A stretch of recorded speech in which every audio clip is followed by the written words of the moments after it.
Hi friends, வாங்க எல்லாரும். நாங்கள் வாரம் வாரம் ஞாயிற்றுக்கிழமை குளிக்க போவோம். அதாவது முக்குடல் போகிற வழியில் சிங்கம்பாறைன்னு ஒரு ஊர் இருக்குது. அந்த வழியில் தான் இந்த வயல்வெளி. எங்கே பார்த்தாலும் அவ்வளோ ஒரு பச்சை பச்சேன்னு இருக்கும். அப்புறம் நெல் அவ்வளோ ஒரு இதாக விளைஞ்சி போயிருக்கும். பார்க்கறதுக்கு எவ்வளோ ஒரு சூப்பராக இருக்கும் பாருங்கள். இங்கேருந்து கண்ணு கட்டாத தூரம் வர அங்கே வர இருக்கும்.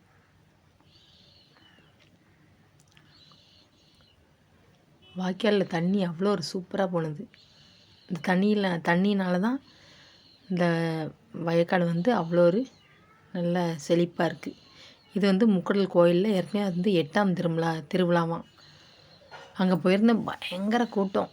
அவ்வளோ ஒரு கூட்டமாக இருந்தது. தண்ணியை பாருங்கள் எவ்வளோ ஒரு சூப்பராக இருக்குன்ட்டு.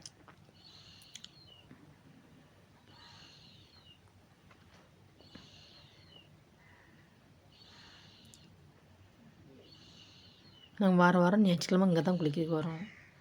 அவ்வளோ ஒரு சூப்பராக இருக்கும் குளிக்கும்போது.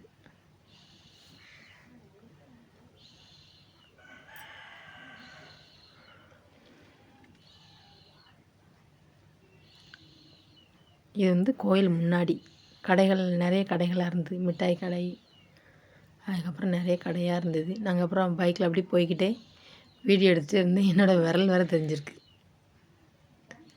எங்கே பார்த்தாலும் மக்கள் கூட்டம் தான். இது கோயில் முன்னாடி அந்த ஆர்ச் எனக்கு கட்டியிருந்தாங்க.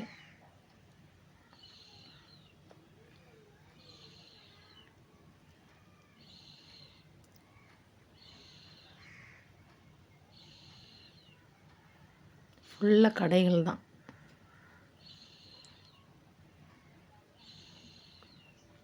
அப்படியே பைக்கில் அப்படியே ஸ்லோவாகி போய்கிட்டே அப்படியே வீடியோ எடுத்துகிட்டு இருந்தேன்.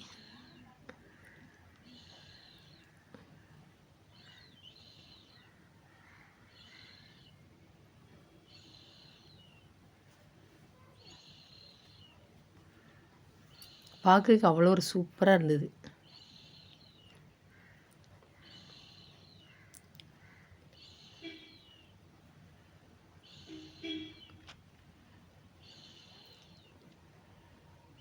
இது கோயிலுக்கு வெளியில் நாங்கள் வரோம். நிறைய பேர் ஊஞ்சல் கட்டி ஊஞ்சல் விற்கிறதுக்கு போட்டிருக்காங்க. நிறைய பேர் உள்ளேயும் வராங்க, வெளியிலையும் வராங்க. நாங்கள் வெளியில் போகிறோம். இது கோயில் முன்னாடி உள்ளது அந்த ஆர்ச்சி. ஆட்டோ எல்லாமே பயங்கர கூட்டம் போயிட்டே தான் இருந்தது. வரவும் போகமாக தான் இருந்தது. 8ஆம் திருவிழா அதுவும் ஞாயிற்றுக்கிழமை, அப்படி செவ்வாய்க்கிழமை அவ்வளோ ஒரு சூப்பராக இருக்கும் கோயில் கூட. அன்னையோட முடியுது. இது பஞ்சு மிட்டாய் நாங்கள் வாங்கி கொடுத்தோம். எங்கள் குட்டி பையனுக்கு பஞ்சு மிட்டாய் வாங்கி கொடுத்துட்டு அப்புறம் 3 பேரும் டீயும் அப்புறம் வடையும் சாப்பிட்டோம். எப்போதுமே வாரம் வாரம் இந்த டீ கடையில் சாப்பிடுவோம். அப்புறம் குட்டி பையன் இந்த உருளைக்கிழங்கு இந்த ரோல் இருக்குல்ல, அது கேட்டான். அந்த அன்றைக்கி அதை வாங்கி கொடுத்தோம். பானிபூரி எவ்வளோ ஒரு சூப்பராக இருக்குது பாருங்கள்.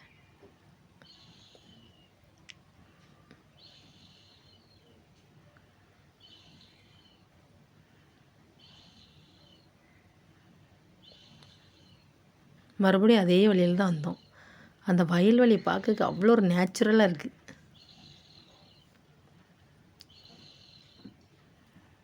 பாதி நெல் விளைஞ்சி போயிருந்தது. ரோட்டுக்கு வடக்கு சைடும் ஒரே வயல்வெளி தான், நெல் தான். அப்புறம் இந்த தெற்கு சைடும் அதே தான். இங்கே தண்ணி நல்லா செழிப்பு, அதனால தான் இப்படி நல்லா விளைஞ்சி போயிருக்கு. நெல் பேர்லாம் அவ்வளோ ஒரு விளைஞ்சி போயிருக்கு. பார்க்கறதுக்கே அவ்வளோ ஒரு சூப்பராக இருந்தது.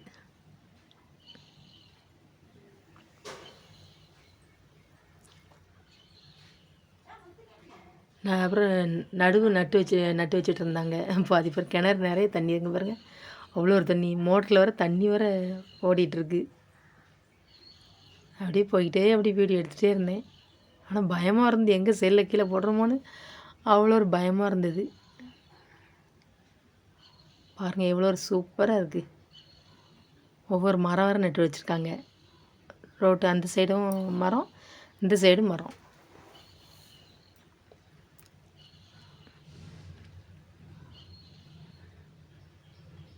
அந்த வானத்தை பார்க்க அவ்வளோ ஒரு நேச்சுரலாக இருக்குது. இந்த கீழே அந்த வயல்வெளி, மேலே வானத்தில் அவ்வளோ ஒரு சூப்பராக இருக்குது. பார்க்கவே அப்படி இருந்தது. கொஞ்சம் நெல் வந்து இப்போ நெல் பயிர் வந்து இப்போ தான் நட்டு வச்சுருக்காங்க. சில வந்து அறுவடை பண்ணிட்டாங்க. இது ஒரு ஸ்கூலு போகிற வழியில் ஒரு ஸ்கூல், ஊருக்கு போகிற வழியில் ஒரு ஸ்கூல் இருந்தது.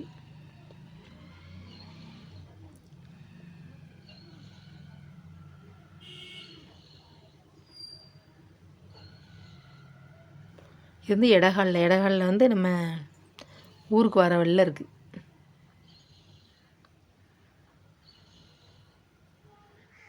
காலத்திமடம் அப்புறம் ஆழ்வான்துலுக்குப்பட்டி அந்த சைடு வரும்ல, அந்த லைனில் அப்படி இருக்குது. இது வந்து அடுத்த ஸ்கூல், இன்னொரு ஸ்கூல். பார்க்கறதுக்கே அவ்வளோ ஒரு சூப்பராக பைக்லேருந்து வீடியோ எடுக்கும்போது அவ்வளோ ஒரு சூப்பராக இருக்குது. எப்படி பிடிச்சிருக்கா? தேங்க்யூ.